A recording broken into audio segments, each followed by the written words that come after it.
ಆದ್ಯಂತ ಇರುವಂತ ಎಲ್ಲ ಗ್ರಾಮೀಣ ಭಾಗದ ಬಡ ಕೂಲಿ ಕಾರ್ಮಿಕರಿಗೆ, ಕೃಷಿಕರಿಗೆ, ಇವತ್ತು ಪರಿಶಾತಿ, ಪರಿಶಿಷ್ಟ ಪಂಗಡ, ಹಿಂದುಳಿದವರು, ಅಲ್ಪಸಂಖ್ಯಾತರು ಮತ್ತು ವಿಶೇಷವಾಗಿ ರೈತರಿಗೆ ಬಹಳಷ್ಟು ಸಹಾಯ ಆಗಿದೆ.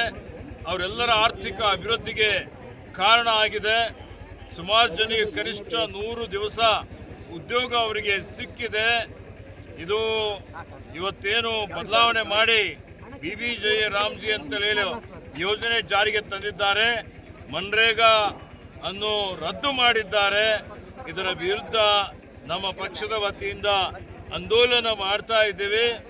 ಅವರೇನು ಇವತ್ತಿನ ದಿವಸ ಗ್ರಾಮೀಣ ಜನರಿಗೆ ಗುಲಾಮರನ್ನಾಗಿ ಮಾಡಬೇಕು ಅನ್ನುವಂಥ ರೀತಿಯಲ್ಲಿ ಇವತ್ತು BBJY ರಾಮ್ಜಿ ಯೋಜನೆ ಅಡಿಯಲ್ಲಿ ಅವ್ರು ಏನು ಮಾಡಬೇಕಂತ ಇದ್ದಾರೆ ಅಂತ ಹೇಳಿದರೆ, ಬರೀ ಉದ್ಯೋಗಪತಿಗಳಿಗೆ, ಬಂಡವಾಳಶಾಹಿಗಳಿಗೆ, ಅವರಿಗೆ ಇವತ್ತು ಕಡಿಮೆ ಕೂಲಿ ಸಿಗುವಂಥ ರೀತಿಯಲ್ಲಿ ಅವರ ಜೇಬು ತುಂಬಿಸುವಂಥದ್ದು, ಬಡವರ ರಕ್ತ ಇರುವಂಥ ಒಂದು ಕೆಲಸ ಯೋಜನೆ ಮಾಡಬೇಕು ಅಂತೇಳಿ ಹುನ್ನಾರ ಇಟ್ಟುಕೊಂಡಿದ್ದಾರೆ.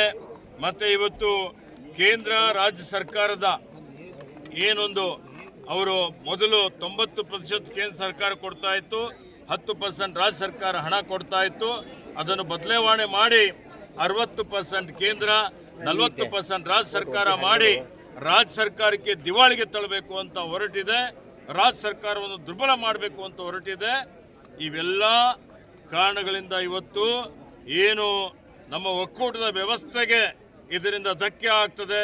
ಈ ದೇಶದ ಏಕತೆ, ಅಖಂಡತೆ, ಸಮಗ್ರತೆಗೆ ಧಕ್ಕೆ ಆಗುವಂಥ ಒಂದು ಪರಿಸ್ಥಿತಿ ಉದ್ಭವ ಆಗ್ತದೆ.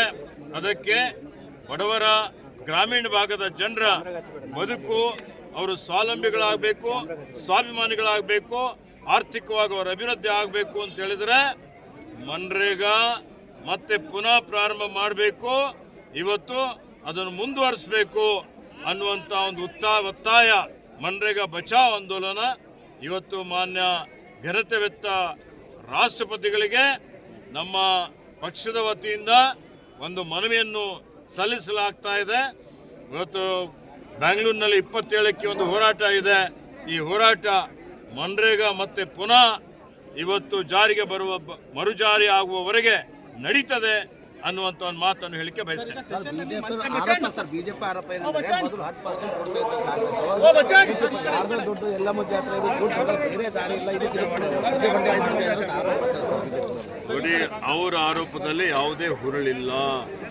ಬಿಜೆಪಿಯವರು ಸ್ವತಃ ಗ್ರಾಮೀಣ ಭಾಗದಲ್ಲಿರುವಂಥ ಬಿಜೆಪಿ ನಾಯಕರಿಗೆ, ಮುಖಂಡರಿಗೆ ಕೇಳ್ರಿ, ಅವರು ಮನ್ರೇಗಾ ಪರಾನ ಇದ್ದಾರೆ.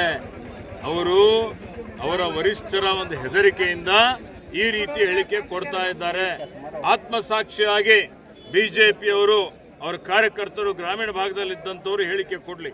ಅವರು ಸಹಿತ ಮನ್ರೇಗಾ ಮರುಜಾರಿ ಆಗಬೇಕು ಅನ್ನೋಂಥ ಆಲೋಚನೆ ಇಟ್ಕೊಂಡಂಥವ್ರು ಇದ್ದಾರೆ. 40% ಅದಲ್ಲ ಸರ್, ನಿಮಗೂ ಥೋड़ा ಜವಾಬ್ದಾರಿ ಬರ್ತದೆ, ಹಣ ವ್ಯತ್ಯಯ ಆಗಬಾರ್ದು.